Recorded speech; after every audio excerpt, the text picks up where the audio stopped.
దేవుడు నమ్మకమైన వాడు అని బైబిల్లో వ్రాయబడింది ప్రియులారా. పేతురు రాసిన మొదటి పత్రిక. అపోస్తుడైన పేతురు గారు సంఘానికి లేఖ రాస్తూ ఆయన చెప్పిన ఒక అద్భుతమైన మాట మనం చూడగలిగితే, మొదటి పేతురు 4వ అధ్యాయము 19వ వచనం. కాబట్టి దేవుని చిత్త ప్రకారము బాధపడువారు సత్ప్రవర్తన గలవారై నమ్మకమైన సృష్టికర్త. అంటర్లైన్ చేయన మాట. ఎంత మంచి మాట అండి. మనం నమ్ముకున్న దేవుడు, మనకు జన్మనిచ్చిన మన తండ్రి ఎవరో తెలుసా? ఆయన నమ్మకమైనవాడు, నమ్మదగినవాడు. ఆ నమ్మకమైన దేవుడు తన కోసం నమ్మకమైన వారు కావాలి అనుకుంటున్నాడు. నమ్మకమైన పిల్లలు నాకు కావాలి, నా పిల్లలు నమ్మకస్తులుగా భూమి మీద బ్రతకాలి అని ఆ తండ్రి ఎంతగానో కోరిక కలిగి ఉన్నాడు. ఆయన కోరిక తీర్చే పిల్లలు ఎంతమంది ఉన్నారు ఈ ప్రపంచంలో? ఆలోచించాలి.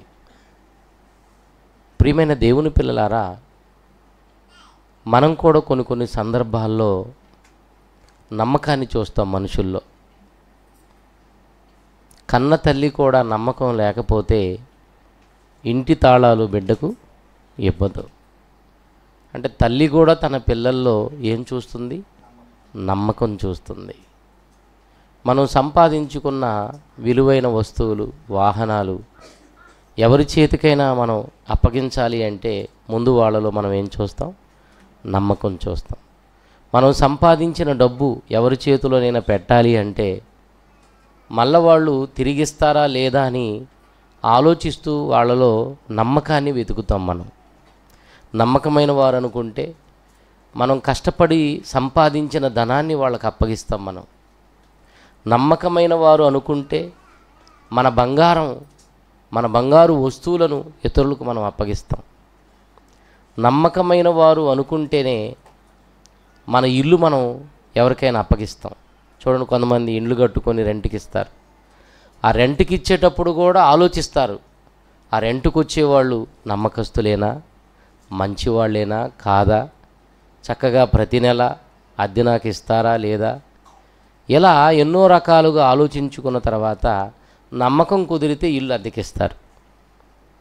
ఇల్లు అయినా స్థలమైనా ఏదైనా మనం సంపాదించిన వస్తువులు మరొకరి చేతికి మనం అప్పగించాలంటే వాళ్ళలో మనం ఎలాగైతే నమ్మకాన్ని చూస్తున్నామో, జాగ్రత్తగా వినాలి, మనం ఎలాగైతే మనుషుల్లో నమ్మకాన్ని చూస్తున్నామో దేవుడు కూడా తన కార్యక్రమాలు చేయటానికి, తన కొరకు బ్రతకటానికి, తన సేవ జరిగించటానికి కూడా ఎవరిని కోరుకుంటున్నాడు? ఆయన నమ్మకమైన వారిని. నాకు నమ్మకమైన వారు కావాలి, నమ్మకస్తులు నాకు కావాలి అని దేవుడు నమ్మకమైన వారిని వెదుగుతున్నాడు. ప్రియమైన దేవుని వారలారా, ఆలోచించండి. దేవుడు ఎప్పుడు కూడా ఎలా ఆలోచిస్తాడంటే, నాలాగే నా పిల్లలు ఉండాలి. మనం కూడా ఏమనుకుంటామంటే, మనం కన్న పిల్లలు మనలాగే మంచి పేరు తెచ్చుకొని మనలాగే బ్రతకాలి అని కోరుకుంటాం. దేవుడు కూడా తన పిల్లలైన మనం తనలాగే, తన గుణగణాలు కలిగి, తనలాంటి మనసు కలిగి మనం బ్రతకాలి అని దేవుడు కోరుకుంటున్నాడు. బైబిల్లో చూడండి, నేను పరిశుద్ధుడనై ఉన్నలాగున మీరు పరిశుద్ధులుగా బ్రతకండి అంటాడు ఆయన. నేను క్షమించే దేవుణ్ణి, మీరు కూడా మీ సహోదరులను క్షమించండి. నేను కనికరము కలిగిన దేవుణ్ణి, మీరు కనికరం చూపండి.